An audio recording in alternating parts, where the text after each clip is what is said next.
Things are no longer simple. Canada will no longer take Trump's trade bullying lying down. Although knowing how much Canada gains from its partnership with the U.S. gives American leaders leverage, not just at the negotiating table, but in rallying public support.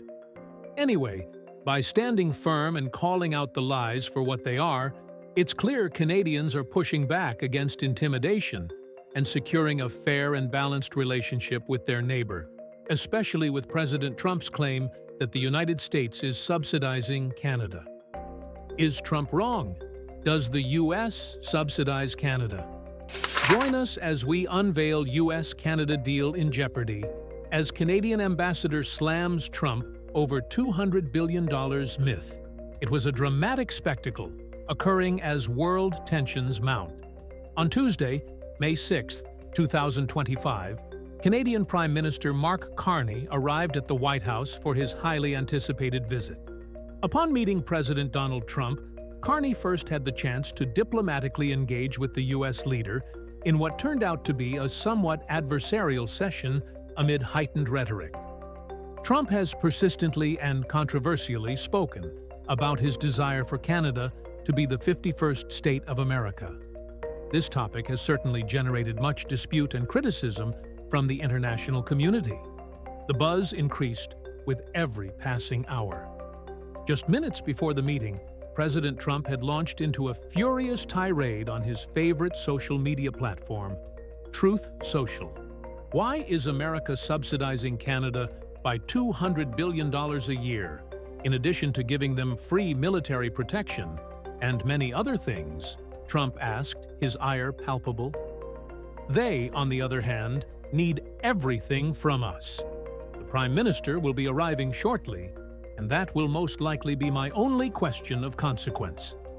As expected, Trump's statement foreshadowed a likely tumultuous discourse, with innumerable Canadians contesting Trump's assertion that the United States is subsidizing Canada through an alleged bilateral trade deficit in merchandise trade malarkey that is, at best, spiritually misleading and economically unfounded. They claim that President Trump is an exaggerator who distorts the truth with numbers fabricated at will and utterly dismisses any fundamental economic principle. Such claims cannot withstand any real examination besides factual data and contextual background. In reality, the trade relationship between the two countries is very beneficial for each partner and is, in fact, one of the most balanced trading relationships the U.S. maintains with any of its major trading partners. Hence, people have decided to come up with facts rather than mere misleading sentiment. With that great volume of trade between them, Canada stood as the biggest market for U.S. goods and services, buying some $440 billion worth of American products in 2023 alone. The sheer volume of trade drives home how much Canada supports American industries and jobs in the U.S. This trade relationship between the U.S. and Canada is one of the very few, nearly extinct in most other relationships. Balanced. For every dollar in value that the U.S. imports from Canada, it pays out 92 cents in exports, well higher than the world average of just beneath 80 cents paid to partners in exchange for imports. Although the trade deficit with Canada is rather modest, it is ranked only 10th amongst America's counterparts, making up only 5% of the total U.S. trade deficit. President Trump said the trade deficit is $200 billion, which is sheer fabrication. Official U.S. figures state that in 2023, the bilateral deficit stood at $40 billion, a 29% reduction from 2022. This amount then steadily declined, another 9% for the first 9 months of 2024. Alongside almost $1 trillion of two-way trade between the two nations yearly, this trade imbalance is hardly much of an economic burden. Thus, Trump's labeling of it as a subsidy is economically incorrect. Trade deficits are not equivalent to money transfers or aid. In fact, they reflect the workings of natural reasons like comparative advantage, consumer preferences, and cross-border supply chains. The U.S. and Canadian economies are so intertwined that goods may cross the border multiple times during production. This ensures both countries add value to the traded products, obviating simplistic ideas about deficits. Also, the economic benefits stemming from the relationship are much deeper than mere trade figures. Canada is among the core partnerships for U.S. economic growth, with Canadian investment feeding into U.S. businesses and infrastructure. The partnership supports millions of jobs on both sides. Additionally, Donald Trump's rhetoric on the U.S. Canada trade relationship omits several critical realities that paint a much different picture of the economic dynamics between the two nations. While he fixates on a merchandise trade deficit, he neglects to acknowledge the substantial benefits the United States derives from services trade, investment income, and the unique nature of Canada's exports. These factors mitigate the impact of the merchandise trade deficit and underscore the partnership's mutually beneficial nature. The United States enjoys a significant surplus in services trade with Canada, which offsets much of the deficit in merchandise trade. This surplus, which encompasses sectors like finance, technology, and tourism, is only partially reflected in official trade statistics, giving a distorted view of the overall balance. Trump consistently ignores this aspect, instead focusing on narrow and misleading figures. In addition to services, the U.S. benefits from a net surplus on investment income flowing out of Canada, amounting to 13 billion Canadian dollars in 2023 alone. This surplus further offsets the impact of the trade deficit on the overall U.S. balance of payments, yet it remains conspicuously absent from Trump's stories. The flow of investment income highlights the depth of economic integration and the profitability of American investments in Canada, bolstering U.S. economic interests. Moreover, the composition of Canadian exports to the United States reveals a crucial distinction. A large share consists of unfinished inputs that U.S. businesses rely on for production. These include raw materials, supplies, parts, and semi-finished goods, components essential to American manufacturing and industrial competitiveness. Imposing tariffs on these imports would increase costs for U.S. businesses, undermining their ability to compete domestically and in export markets. This interconnected supply chain is far more integrated than other U.S. trading partners, making Canada a vital link in America's production ecosystem. A significant portion of the bilateral merchandise trade deficit, approximately 60% over the past decade, has been driven by Canadian energy exports, including oil, gas, coal, and electricity. Far from being a burden, this steady supply of secure and cost-effective energy is a major boon for U.S. businesses and consumers. Access to Canadian energy reduces reliance on more expensive or less stable sources, enhancing energy security while lowering costs for American industries and households. Trump's oversimplified and often fabricated narrative disregards these nuanced economic realities.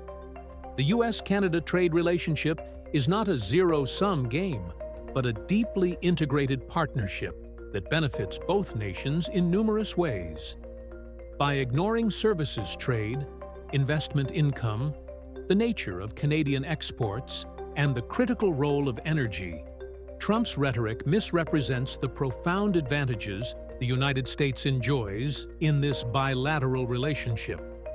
Many Canadians did not wait long before responding, saying, Donald Trump's claim that the United States is somehow subsidizing Canada through a bilateral trade deficit isn't just wrong, it's absurd. Trump economic advisors surely know he is lying. They aren't clueless, but they've chosen to drown out any rational discussion with a storm of threats and empty rhetoric. What Trump conveniently ignores, or perhaps deliberately twists, is that, in reality, it's Canada that subsidizes the United States in multiple, tangible ways. These aren't vague ideas. They're clear, measurable benefits the U.S. enjoys thanks to its unique relationship with its northern neighbor. Following this assertion, what benefits has the U.S. been enjoying from Canada? First, consider energy. Canada provides the U.S. with a secure, low-cost supply of oil, gas, coal, and electricity, a critical lifeline that most countries can only dream of. Unlike other major oil-exporting nations, Canada doesn't have a state-owned oil company controlling its resources. Instead, U.S. corporations can invest in and profit from Canada's energy industry. To the tune of $55 billion, American companies have sunk their teeth into Canadian oil and gas. This isn't just about energy security. It's a sweetheart deal that lines U.S. corporate pockets while ensuring steady, affordable energy for American businesses and consumers. Then there's the matter of services. Canadians are heavy consumers of U.S.-based services, from Netflix to Google, Amazon, Meta, and Uber. These companies dominate the market in Canada with little to no regulation, pay minimal taxes, and yet rake in billions. If this happened in most other countries, these services would face stricter oversight, taxation, or even barriers to entry. But in Canada, they operate freely, giving U.S. businesses an edge and effectively subsidizing their operations at the expense of Canadian competition and public revenues. And let's not forget money. Cold, hard cash. Over the past decade, Canadian investors have provided the United States with $700 billion in low-interest loans. Let that sink in.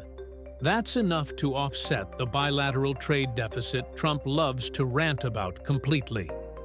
Yet, despite this generosity, Canada is still losing out on $13 billion a year in net investment income.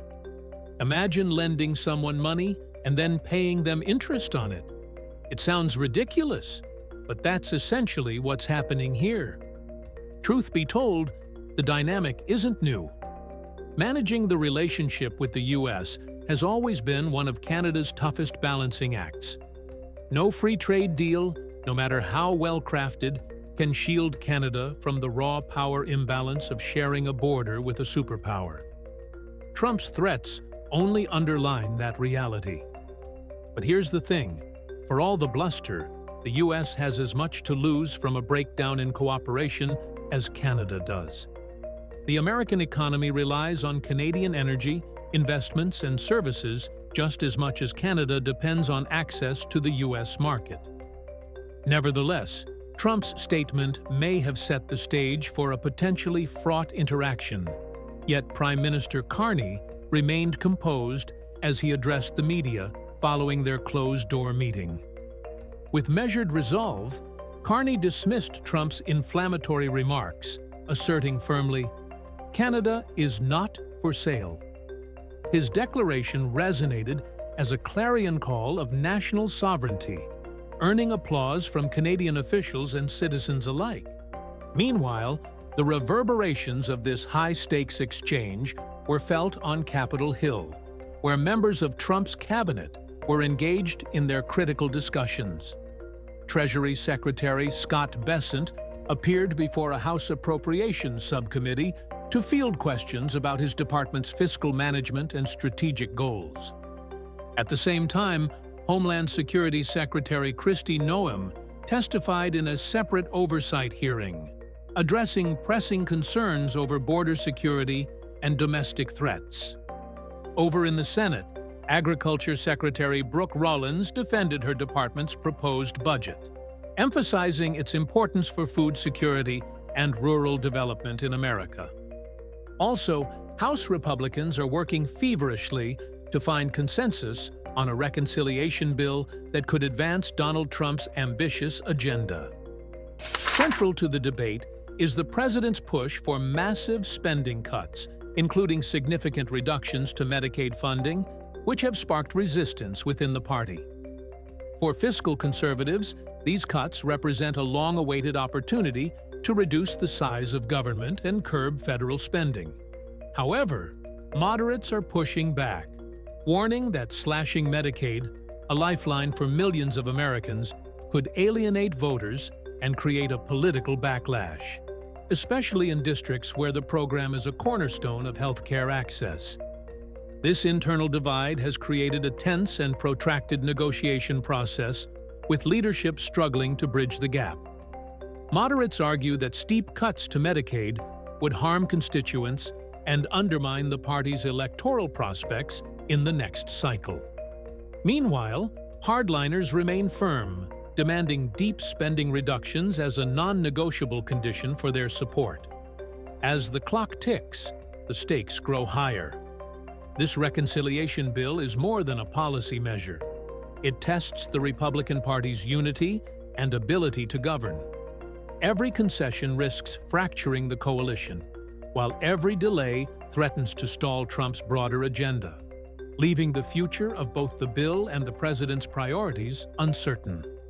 Nonetheless, as the dust settles from this contentious meeting, the world watches closely, waiting to see how the ripples of this confrontation might reshape the delicate balance of U.S. Canada relations. Anyway, do you agree that accurate knowledge of what's at stake for the United States in a trade war can help Canada construct a more credible and unified deterrence to U.S. trade bullying? Share your thoughts with us in the comments section. Remember to like, share, and subscribe for more. Also, click the next video showing on your screen. You will enjoy it.